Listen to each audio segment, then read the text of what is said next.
वर्णमाला के पार्ट 3 में आपका स्वागत है। जैसा कि हमने आपको तुरंत जो है 2 वीडियो, ये तीसरा वीडियो हम आपको दे रहे हैं ताकि कम से कम स्वर हो जाए और हम व्यंजन को टच कर लें। चूँकि कम से कम 3 से 4 वीडियो, छोटा छोटा वीडियो जाएगा और आप उसको कंप्लीट कर लेंगे और ऐसे नोट्स बनाइए और आप पूरा क्वेश्चन कर लेंगे। तो हमने आपको जो है तीसरा पॉइंट डाला है, जैसा कि हमने आपको ऊपर नोट्स में लिखवाया है कि जिह्वा के उच्चारण, थोड़ा सा देख लें। जिह्वा के उच्चारण की स्थिति के आधार पर जिह्वा यानी जिह्वा जब चलती है, यानी जब हम कोई ध्वनि बाहर निकालते हैं तो जब जिह्वा चलती है तो उसके उच्चारण के स्थान पे यानी जो क्या होते हैं, तो हमने पूरा कंप्लीट कर दिया स्वर को लेकर के। एक अग्र स्वर जो आगे का हिस्सा उठता है, एक मध्य और एक क्या पश्च। देखिए, हम यहाँ पे एक बात कहना चाहते हैं कि यहाँ पे प्रैक्टिकली रूप से अगर आप करना चाहेंगे तो नहीं हो पाता है, क्योंकि व्याकरणविद ने ऐसा कर दिया है तो उसको हमको रट्टा मारना है और एक बार 2 बार जब आप उसको देखते रहेंगे और रोज का रोज जो है कंप्लीट करते रहेंगे तो यकीनन समय आपका बहुमूल्य है।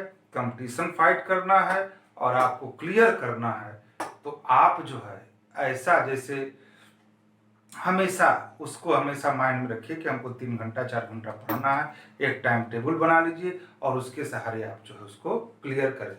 ठीक है, तो जो अग्र स्वर है, अग्र स्वर यानी ई ए ऐ, मध्य स्वर अ, पश्च स्वर आ उ ओ और अ।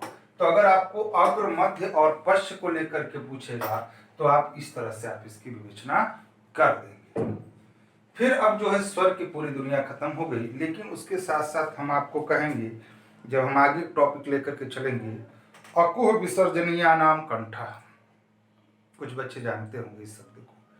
जब हम वो शब्द लेकर के चलेंगे तो अकुह विसर्जनीया नाम, अ जो है कंठ भी होगा, लेकिन कब कंठ होगा, कहां से कंठ होगा, उसकी भी बात हम करेंगे। फिलहाल ये 3 पार्ट को लेकर के आप समझिए। उत्पत्ति के आधार पर, दूसरा मात्रा के आधार पर और तीसरा किसके, जिह्वा के आधार पर। फिर हम आते हैं व्यंजन। अब यहाँ पे थोड़ा सा समझ लीजिए, व्यंजन वे वर्ण हैं जो स्वरों के सहारे बोले जाते हैं। कहने का मतलब सीधे सीधे है कि जैसे हम अ बोलते हैं तो अ बोलने के लिए हमको किसी के सहारे की जरूरत नहीं है। अ बोले, जैसे आप बोलिए अ, तो अ स्वतंत्र निकल गया।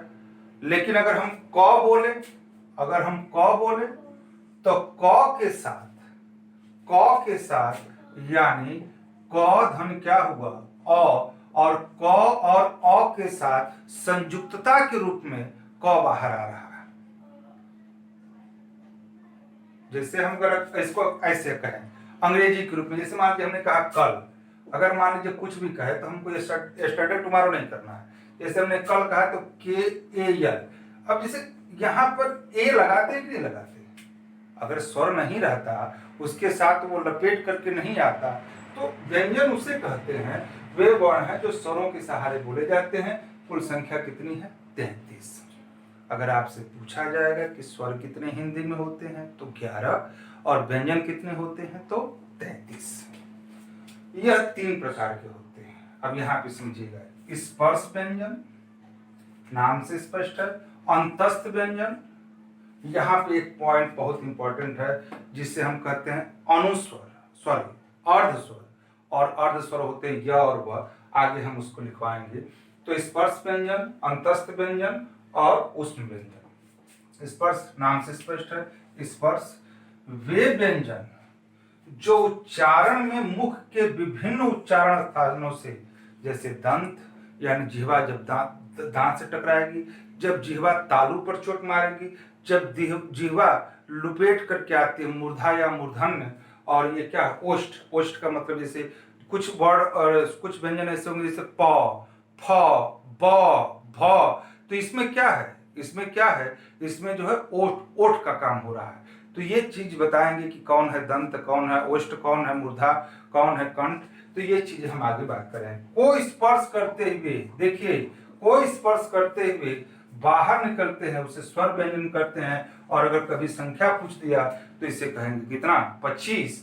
और जो है कहाँ से होता है, क से लेकर के म तक ये स्पर्श व्यंजन होते हैं।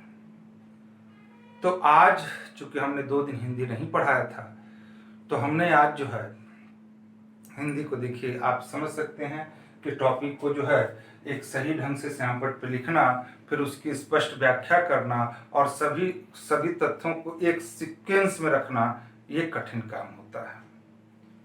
इसलिए हम आपसे विनती है, आपसे रिक्वेस्ट है कि थोड़ा सा अगर आप शुल्क अदा कर देते हैं तो हमको प्रैक्टिस कराने के लिए जो हमको कुछ सामग्रियां चाहिए उसके लिए हमको जो है मिल जाता है। तो आप लोग से हम बार बार रिक्वेस्ट कर रहे हैं, 2 वीडियो तक रिक्वेस्ट किए और कल के डेट में हम बताएंगे कि कैसे हमको पेमेंट करना है। ठीक है, चलिए तो आज के डेट में यानी ये मानकर चलिए कि 5 मई का ये वीडियो है, तो ये 5 मई, फिर आगे हम लोग यानी 6-7 यानी 6 अध्ययन 6-7 में आपके वर्णमाला की दुनिया खत्म हो जाएगी। इसके बाद छोटे छोटे जो है लेसन है, जैसे शब्द है, वाक्य है, इसके बाद संज्ञा सर्वनाम विशेषण क्रिया विशेषण, जैसा कि हमने पहले वीडियो में आपको व्याकरण का विषय सूची बताया है, उस हिसाब से आप लिखेंगे। ठीक है, बस इतना ही। ठीक है, धन्यवाद। ठीक है, धन्यवाद। चुप रहो यार।